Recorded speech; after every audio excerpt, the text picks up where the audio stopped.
Hey, Nicci B again. So I did a video earlier today and the word compassion came up. And I love synchronicities. I simply can't ignore them, just walk by and not pay attention. So I'm often stopped in my tracks to consider the synchronicities that occur in my life. And usually they happen in sequence and in a fairly short time frame. So it's almost impossible not to notice them. And I, so this book, The Unbearable Lightness of Being by Milan Kundera, is one of my all-time favorites. I came across it in my early 20s when I was, passionate, living super passionately with the naivety of youth. And it's really my equivalent to, I guess, 50 Shades of Grey. I think it's one of the most erotic and tantric books that there is. It's also a very deeply emotional book.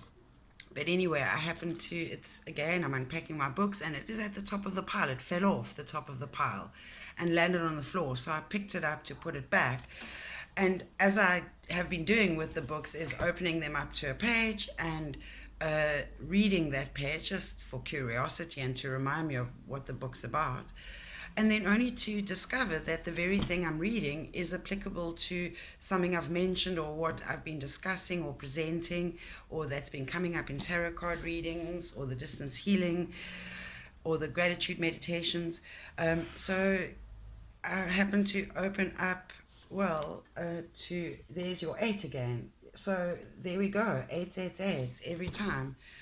And on page 19 in chapter 9, it says, and you'll see why and how it's applicable now, all languages that derive from Latin form the word compassion by combining the prefix with, which com, and the root meaning suffering, which is late Latin passio. In other languages, Czech, Polish, German, and Swedish, for instance, this word is translated by a noun formed of an equivalent prefix combined with a word that means feeling. So I'm not, like I said earlier again, so here's even more confirmation that I'm not one to interruptions at 02:42. Anyway, I like the numbers. Earlier today it was at 11:33. Again, I said earlier today, just because it came into my mind, I speak the cosmic languages. I understand nature and I understand human nature, and I understand symbology and numerology and astrology and the meaning of color and sound, and I just inherently understand it. I get very visual pictures, screenshots, I guess, of either movie or moving or photographs or whatever, and then I translate those, and there's so many disturbances. 03:23. Anyway, so I'm going to attempt to pronounce these words for you. So in Czech, the word for feeling is sucit. In Polish, it's washpol skuzi. In German, it's mitgefühl. In Swedish, it's medkänsla. In languages that derive from Latin, compassion means we cannot look on coolly as others suffer, or we sympathize with those who suffer.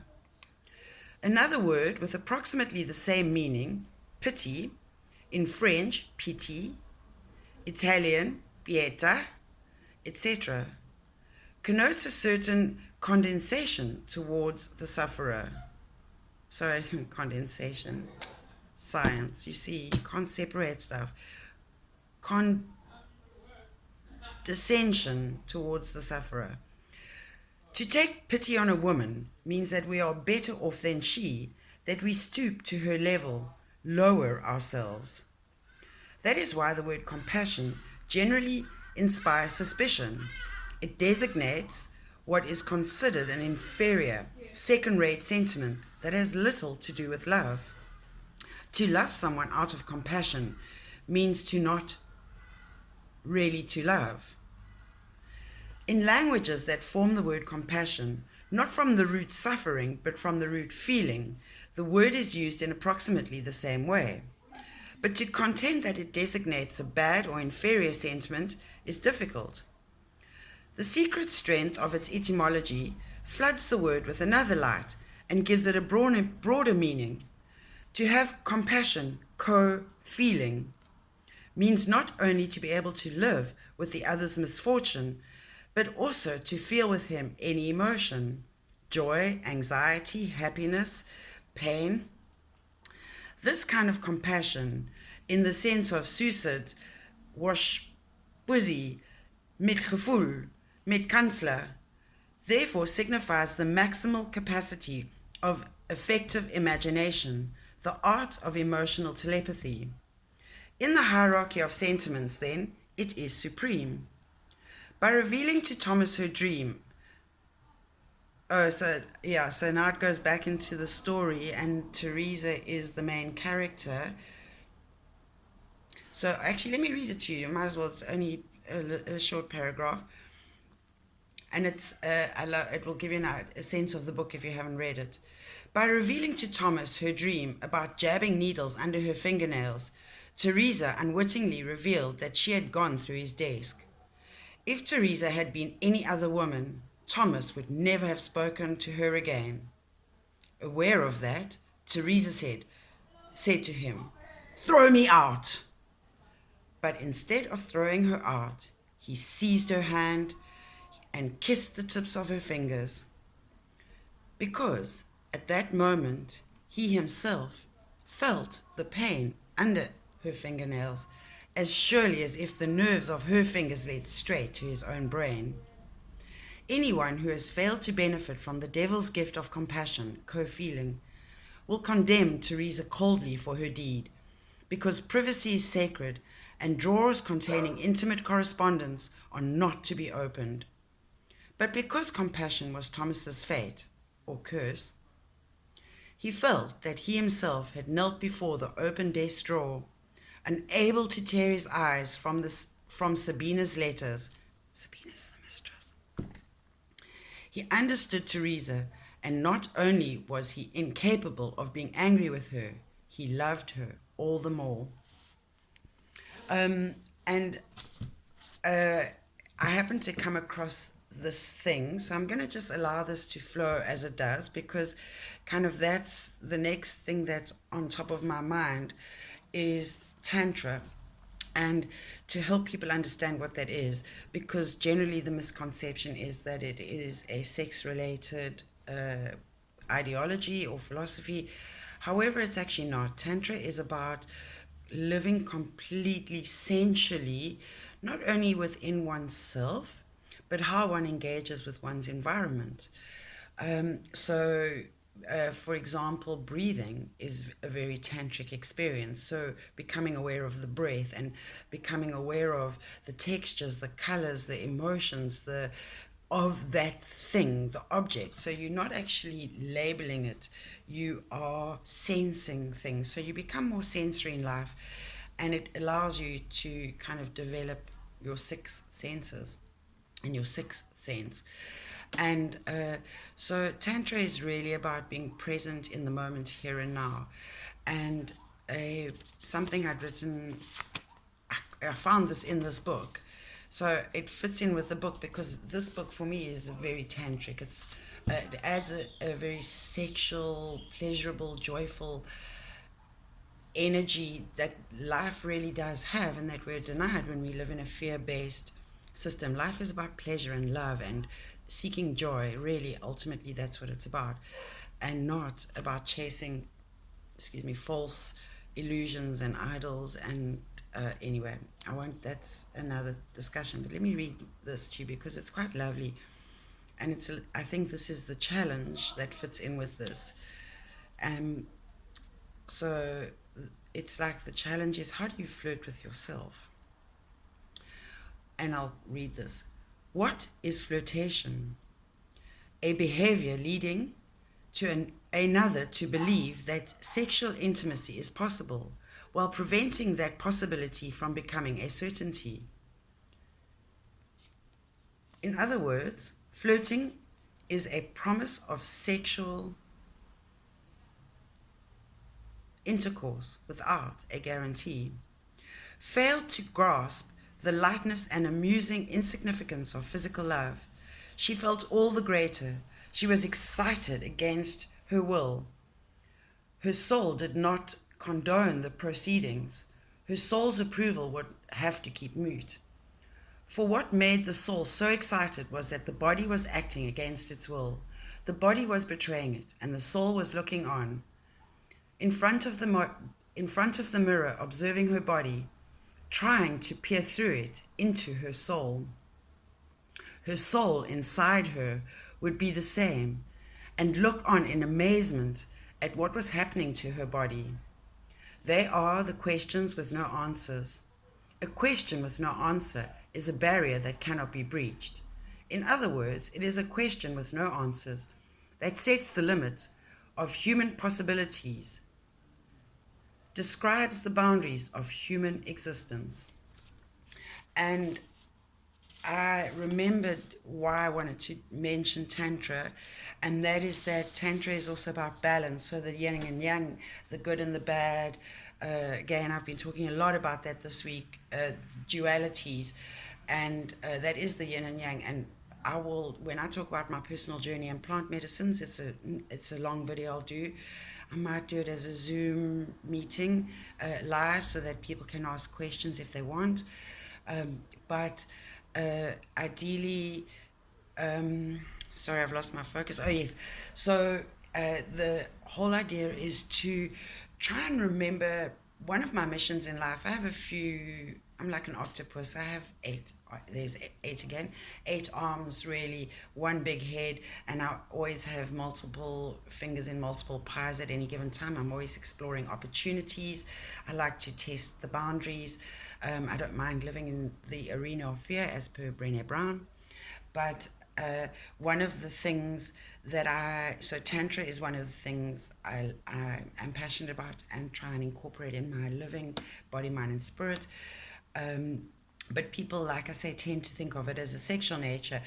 And that seems to be coming up with the current shift in energies and the letting go of the old and the new, is that perhaps the lesson that Tantra has to teach us is that, the old ways were very restricting. We were told not to love our bodies, and it's not okay to self-pleasure. Like, you may not, if you masturbate, your penis might fall off, or I don't know what what girls heard in their homes. I had a very reinforcing, I grew up with a single mom, so there were no secrets, and she was my elder when it came to those matters. So I was well informed and well educated and interested in biology too, leading me to nursing. But the point is that we are going forward and we are in a new paradigm pretty much. There's this shift going on, as Care Patch tells us, from new paradigm astrology. Very cool if you want to check him out. He does a weekly on a Wednesday usually. He does a live or a report, which is really great to tell you what's happening astrologically and cosmically and the influences it has on us. So there seems to be a lot of with the patriarchal age, a lot of sexual suppression. And really the age of Aquarius, which is where we're moving to, is about the freedom of expression. We saw that movie, The Age of Aquarius, and it's about, and if you look at the star card, which is the Aquarian card, it is a naked being pouring out 2 jugs of water, one into water, one into the land, and then a big star with other stars around her. And that's really about becoming your own star in life and being really authentic and naked into the world, like vulnerable too. The idea with that is that with Age of Aquarius and that kind of vibe was that you could express yourself sexually, and we've seen how all these different sexual identities have come about, and we've become maybe a little more tolerant of them, hopefully, because more than the way it's done, is the concept of love. It's the process is not important to focus on, it's the outcome, and what we really want to grow and spread within ourselves and others is love, because that's really the main fertilizer and source of everything in life, and energy and soul. And so we have been in this patriarchal age that suppressed our sexual, but we have fought through it very bravely, and there's been some triumph. But with the suppression of women and the objectification of women, there's been this generally in society, women have started or have distanced themselves from their vaginas and their clitorises and orgasms, and it's always been okay for men to self-pleasure, but women don't talk about it, and in fact we're not allowed to talk about our things freely, and thus men have remained quite ignorant and in the dark. And I noticed that our teenagers are talking about these matters a lot more freely and educating their male counterparts, so that's quite liberating and exciting. That the men of the future will be a little more informed about women and women's needs and how to support us in being equals, true equals. And that's again matching the word and the deed. There's a lot of misalignment with men certainly, and women too, but the messages, that we're all sold and we're all adopt and function from. So it seems it's come into my frame of reference recently that we need, again, with the duality, that is the wild and the tame. And we all have a wild and a tame side. We all have a yin and a yang. We all have a masculine and a feminine. And the whole idea is to find balance between those sides within ourselves. And balance came up in the Tiger's Eye, actually, reading earlier this week. And so balancing and harmonizing those forces. And again, when I talk about my my journey and the plant medicines helps, I will talk about how, I'm sorry, I keep losing my train of thought and messages popping up.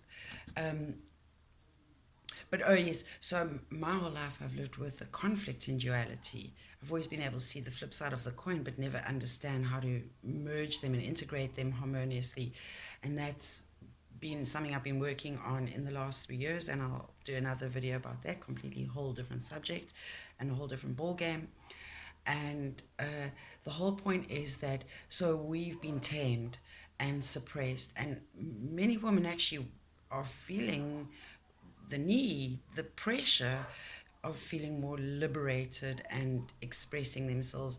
Women are feeling like they want to put on sexy underwear and dance around or be naked or free themselves, literally sexually liberate.